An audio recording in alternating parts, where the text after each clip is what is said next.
Today is Erev Rosh Chodesh Av, meaning that tonight by here, actually by 8:15 until next week after Sunday night is going to be the 9 days. You know, you're going to tell me it's more than 9 days, but because of Shabbos falls out Tisha B'Av, so it's going to be on Sunday. Next week, Be'ezrat Hashem, we'll talk more about the laws of Tisha B'Av and about Tisha B'Av in general. But now it's the beginning of the 9 days. The beginning of 9 days, interesting, starts off with Rosh Chodesh Av. Today is Erev Rosh Chodesh, and tomorrow is Rosh Chodesh Av. Rosh Chodesh Av is the only date that's mentioned about a yortzeit of someone passing in the Parsha, in the Torah, which is who? Aaron HaKohen. In which Parsha is it mentioned? Yeah, it's mentioned that he passed away in Parshas Chukas. We talked about it then, but his date when he passed away is talked about this Parsha, and Parshas, the end of the Parshas Masei talks the date, gives you the date. The date is Rosh Chodesh Av. So it's very interesting. But first, let's see what are the Parshas in general. This week we collide. We come together with Eretz HaKodesh, with Israel. The Parsha is Matos and Masei, two Parshas. Israel has only Masei because since Shavuot, they were separate because they were ahead of us. So we are doing now two Parshas, they are doing one, but the second Parsha, which we learn, is their Parsha, so it's Parshas Masei. The Shloah HaKodesh says that Matos, Masei, and Devarim, which is always in the 3 weeks, but always, this year we had Pinchas also, but it's always in 3 weeks. He says it's connected to the 3 weeks, those three Parshas, Matos, Masei, and Devarim, all three Parshas, right? Next week we'll talk about Devarim, but now we're talking about Matos and Masei. Matos is one Parsha, Masei is the second Parsha. We combined it together, and it's the end of Chumash Bamidbar. It's the end of Chumash Bamidbar, right?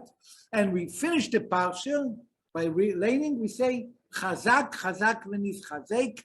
We call it also Shabbos Chazak. Why? Because we finish the Chumash. Di Chumash, meaning what I'm saying, Di Chumash, there is 5 Chumashim, but the 5th Chumash is really, it's called Mishnah Torah. It repeats a lot of things that's already mentioned in the 4 parts. So we really, in a way, we finish the Chumash. Then we start the 5th Chumash, which is Devarim, which is Mishnah Torah, which is where Mishnah means a double, you know. So the Chumash we finished this week. So we call it Shabbos Chazak. How can you call a Shabbos Chazak when you start the 9 days? It's not only in the 3 weeks. You're starting the 9 days. Sometimes it's not in the 9 days. The volume is always in the 9 days before Tisha B'Av, always, or on Tisha B'Av like this year. But Masei is not always in the 9 days, but it's Chodesh Av, always connected with Chodesh Av. Why would you say Chazak in bed? You know, I have a tragedy. Chazak, Chazak. How does it work together? Now, what are the Parshas? What is the Parshas? Matos and Masei. What is the Parshas all about? So, in very, very short, Matos starts off, what's Matoi? Matei is a tribe. There's 2 names to the tribe, either Shevet or Mate, right? Mate Yosef, Mate Reuven, Mate Shimon, you know, each tribe has a name. Tribe, Shevet, also tribe. So you can use Shevet, you can use Mate. But the Torah here uses Matos. What does he say?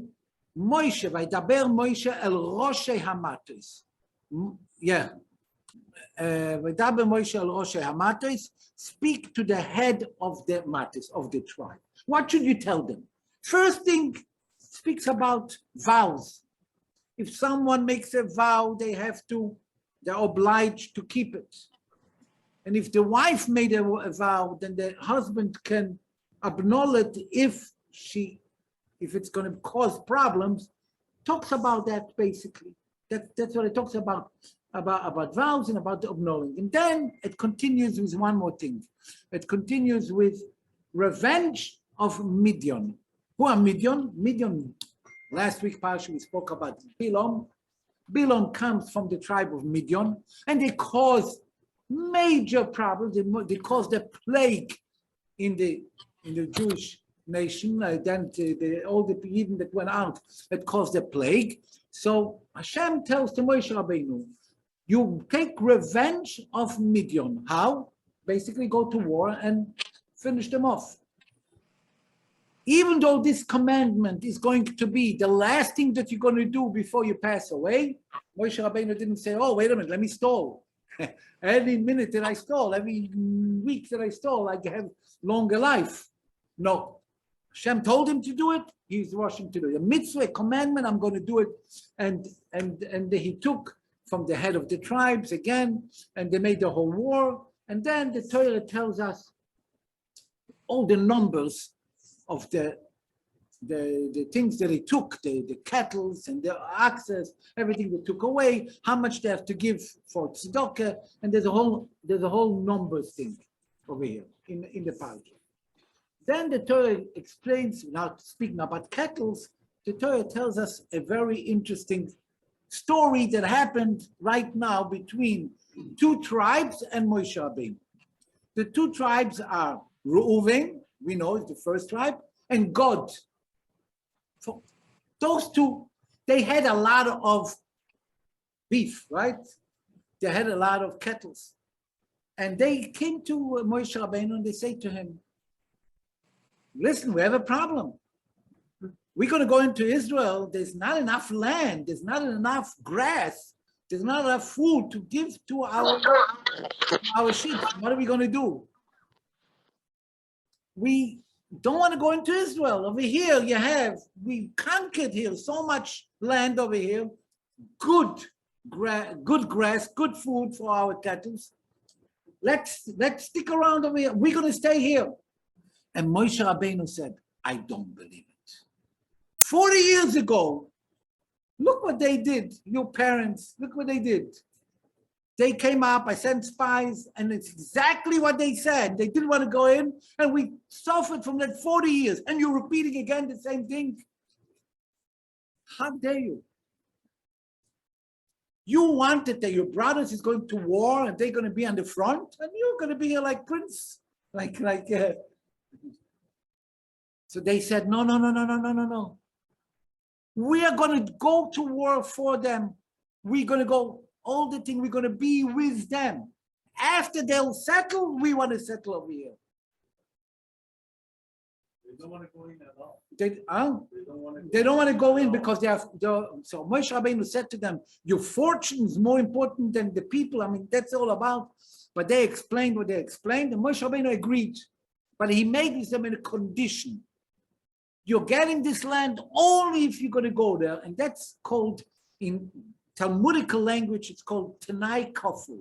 Tanai Kaful means a condition, a double condition. Whenever you make a condition, you have to say, if you're going to go and if you're not going to go, what's going to happen? If you're not going to go with them, you don't get this. If you're going to go with them, then you're going to get it. But only if you're going to go there. So every time when you make a condition, you have to make based on this. If you didn't do it, a condition based on that, the condition doesn't exist. We learn from that. We learn a lot of things from that. But one thing is clear. Two tribes didn't want to go to Israel, and they were willing to go and fight and do everything, even though they don't get anything, but they're going to get the land over here. We see something very interesting at the end. It says, Vayitein lohem and Moshe. Moshe gave them. In other words, they asked and he gave them. What did he give? To who did he give? It says like this in phrase 33. Moshe gave Livnei God to the tribe of God, Livnei Reuven to the tribe of Reuven, and Valachatzi Shevet Menashe ben Yosef, and to the half tribe of Menashe, he also gave. Sichon and Oik, the big land over here, he gave it to them with a condition that they're going to go and fight. And God already, Reuven already started to build land, towns and everything. Now, remember, half Shevet Menashe, no one, how are they coming into the picture? God and Reuben came to ask, have Shevet Menashe, why did he give it to them? Makes any sense? But that's the end of the Parsha. So, and we finish the Parsha with that. That's Matos. What's the connection of Parshas Matos to the 3 weeks and to the 9 days? I would say, yeah, Matos, strong, hard, a hard time, But we want to find here the issues. I'm going to ask a few more questions, but I want to go also say in a nutshell the next Parsha. The next Parsha talks about Eile Masei Bnei Yisrael. It's called Masei. Masei means travels, plural. Those are the travels that they went.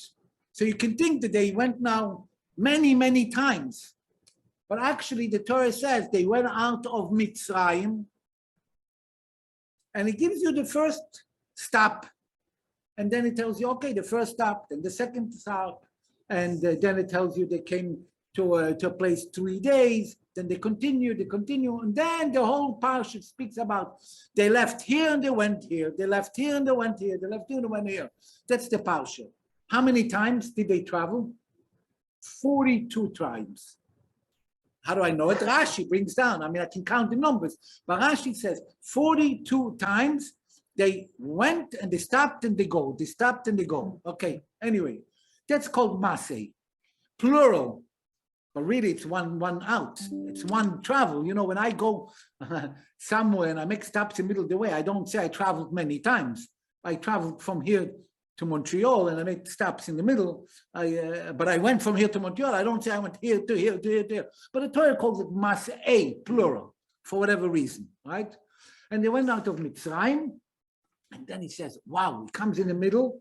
In the middle of the traveling, it comes to a place. And he says, and on over here, Aaron passed away. You know how old he was? 123 years old. Wow. Mentions it over here. In this, right over here, it mentions it over here. Why? Moshe Rabbeinu, when did he pass away? I know everyone knows. You know it from the Talmud, but not from the Chumash. Miriam passed away. We all know Yud Nisan. How do we know? From the Talmud. From a Tosfos, from a Yerushalmi. Does it say in the Torah? No, it doesn't say. Avraham Avinu, when did he pass away? Okay, in Pesach. How do I know? Talmud. There's an argument, maybe in Rosh Hashanah.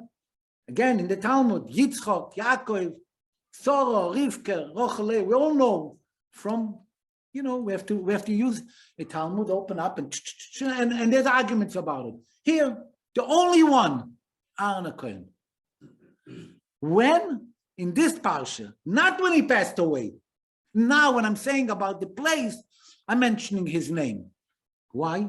It's very ironic, no?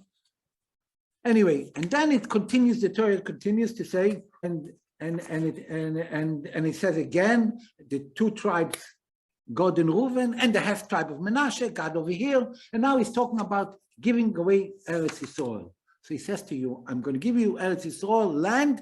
But one thing, I'm going to make you miklat. Everyone knows the word miklat from Israel. But what does miklat mean? Miklat means a safe haven. Safe haven means a bunker, to hide, to be, to guard yourself. What is this all about? I want you should make 3 towns in Israel that's going to be called miklat. The whole town is going to be a miklat. And 3 towns in here for the 2 tribes. Eventually, I want you to make over here too. What are those 3 towns miklat all about? If, God forbid, someone is going to kill someone by mistake means not by accident, by mistake. Mistake is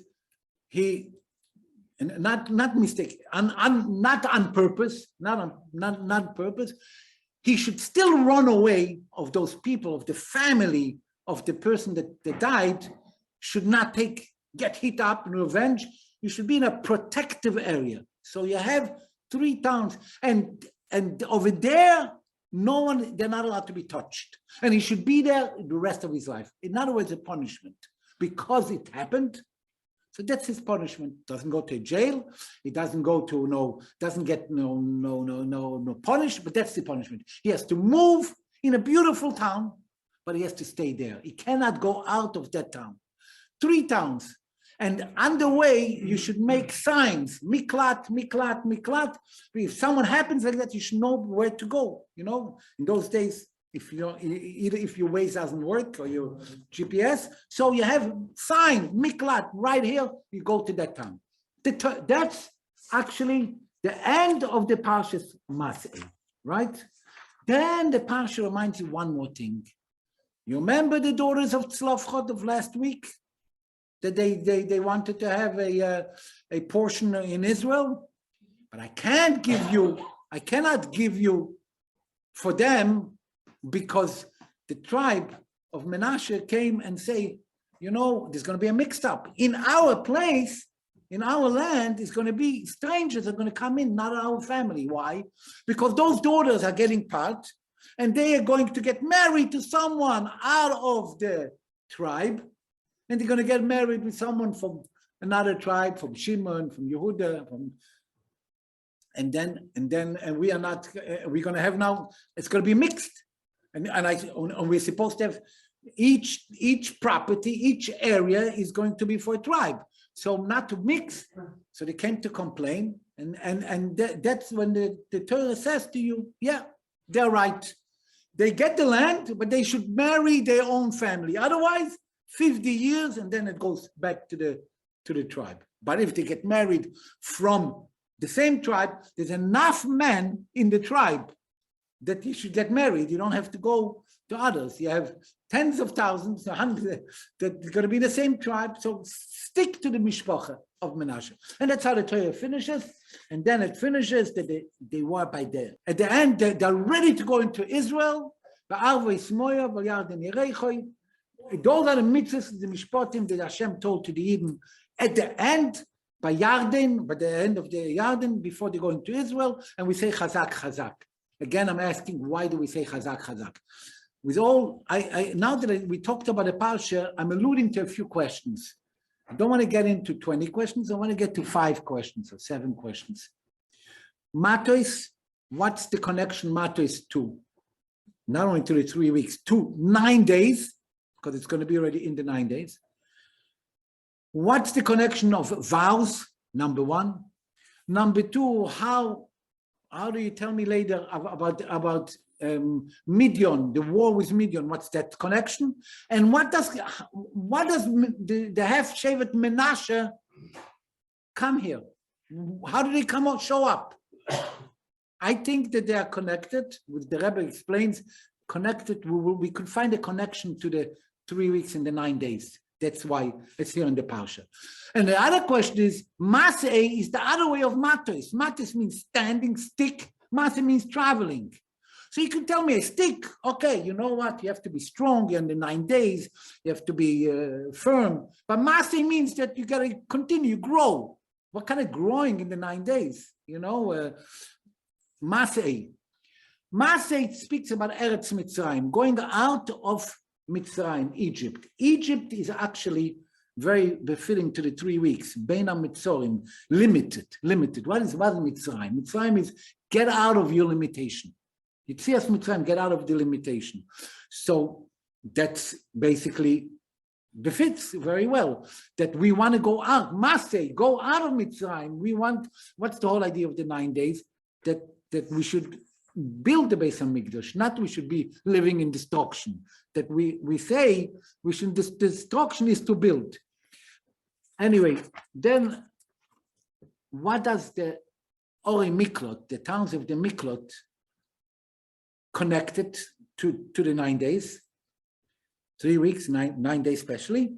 And why do you make 3 towns in the other side of Israel? In Israel, I understand. You're making 3 on the other side, and you already tell me this now. Wait, when you have to do it, you have to do it. I'm this week, I want to more important me to the answer than the questions, because I don't have time. I don't have time. And there's a message over here. But first of all, before we go to the message, I want to just say there are certain laws for the 9 days, certain laws for Tisha B'Av in March. But in the 9 days, the main law is everyone, I get those questions. We all get it all the time. And someone asked me now, can I make something, construction in the house and put something near the paper? The deal is very simple. You don't add in joy. You don't add in joy. That's the reason that we don't do laundry, don't do, dry cleaners on the 9 days, right? Because why? Because you have to remember about the sadness of the destruction of the temple and not to be busy to do happy things. You don't make parties in the 9 days, starting from tonight, from 8:15 p.m. tonight. On Shabbos, you do. But the other things, that's what you don't do. So all this is connected to Matos and Masei. How so? Vows, we'll get to it maybe later. But Matos, that point that I spoke about Menashe is a very interesting point. Why did he pick Menashe? Because Menashe and Gad and Reuven, they wanted themselves. It wasn't the right thing. But okay, if you're willing to fight for the other Yidden, you're getting it. The half tribe of Menashe, you remember, the daughters of Tzelofchad, they loved Israel. The tribe Menashe loved Israel. The whole tribe of Menashe loved Israel. Menashe is called forgetting. Nashani, forgetting. So that's on the name of forgetting. Menashe, when Yosef called his son Menashe, he called him Menashe of forgetting. Forgetting means that now when I live now, I don't forget. I remember I'm in exile. I'm not making myself comfortable. I'm in the United States, but I'm not comfortable. Oh, I forgot. No, I keep remembering. I was forgotten that I was in the exile, but I keep remembering. So it befits the most in the 9 days to have tribe Menashe.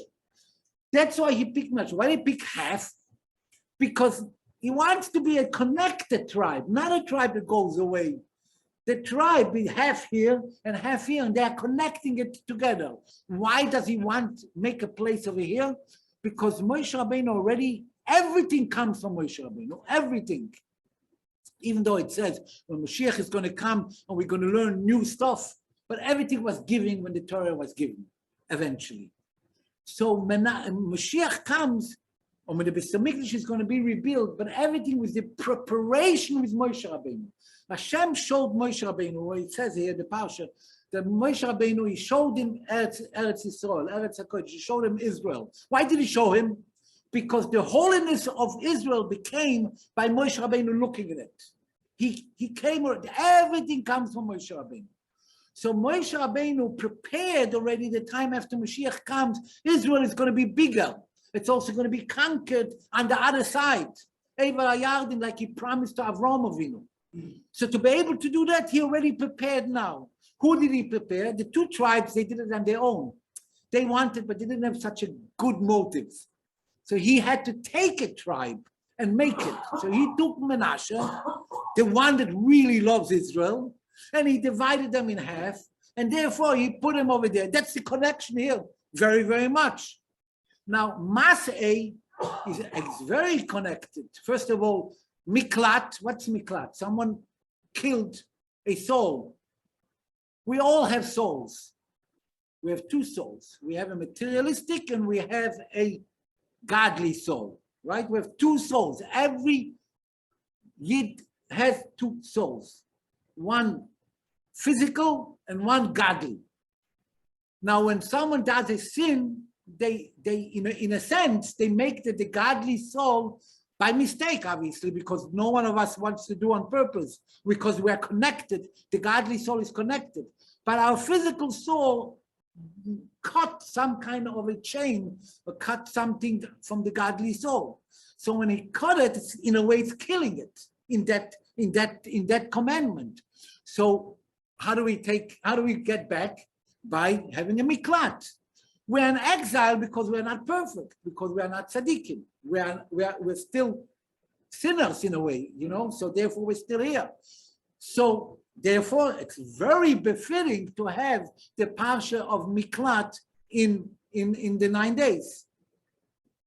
Now, Masei means traveling. These 42 travels, Baal Shem Tov says, the 42 stops, is actually by every human being. If you're going to go in your place, in your life, you're going to see, I'm now in stop here. I'm not, since you're born until someone passes away, there's 120 years is divided. There has 42 stops. There was once a tzaddik, one of the sages, not so long ago, and he wasn't well, and the doctor said that they think that these days are numbered. He said, no, I'm still in stop number 27, 28. I still have more to go. He knew that he's still there. If you look, sometimes you're going to see. Sometimes we have a place called charodo, trembling. Then you have a place called keheloso, gathering. Then you have a place called happiness. So when we pass by a place, say, oh, you know what? I'm in this stop. Baruch Hashem, I passed the bad spot. Now I'm back into a good spot. It's very, very interesting. So those 42, if I have a minute, I want to just mention about the 42. 42 is not stam a number. There's something called Ana Bechoach Gedulas. We say there's 42 words over there. It's 7 times 6. Ana Bechoach Gedulas Mincha. Each word is 7 times 6. So it's 42 words. But I have one more thing to say. Being that my father, I want to just put it in. My father, it's exactly 12 months. This Monday is coming 12 months. So you say Kaddish. When you say Kaddish for the Neshama, right? When you say Kaddish for Neshama, you say V'yispaer, v'yitpoer, v'yitromam, v'yitnaseh, v'yitadar, v'yitaleh, v'yitalal, v'yitkadash. 7 times Vav. Vav. V'yitpaer, v'yitpaer, v'yitadar, v'yitaleh, v'yitalal. Why do you say again? Vav is 6. You say 7 times 6 is 42. Happen to be that each word has 6 letters. So it's 7 times 6 letters, 7 times the Vav. V'yitadar is 6 letters. V'yitaleh is 6 letters. V'yitadar, v'yitkadesh, 6 letters. 7 times 42, because the word 42, the name of Hashem that comes out in 42 is a very, very high name. So you bring for the neshama. So all this is connected to Rosh Chodesh Av, starting tomorrow with Aaron HaKohen. Why Aaron HaKohen from all people? Why? Because Aaron HaKohen was the one that's called Shalom. When he passed away, it says all Yidden mourned for him. All. And Moshe Rabbeinu, it says, the Yidden, most of them. There's always someone that has some kind of a grudge. But Aaron HaKohen, his life was to make peace. Peace. Shalom. Aaron is called Rodef Shalom or Hev Shalom. That's his idea. So Shalom is the opposite of the destruction of the temple. The temple wasn't caused of hatred. And how is it going to be rebuilt? From love, from peace. Therefore, it fits very well that Aaron HaKohen, exactly in this Parsha, not when he passed away. Now, when we are exactly in the 9 days, there's no coincidence just happened. Everything is by divine. Everything is this. Therefore, we have Aaron HaKohen, Rosh Chodesh Av, always leaning on Rosh Chodesh Av. That's when we read his Parsha. Parshas Masei is always around the Chodesh Av, and that's what it is of the 9 days. So the 9 days is we have to all mainly, most importantly, unity, peace, and loving each other, and this is going to rebuild the Holy Temple.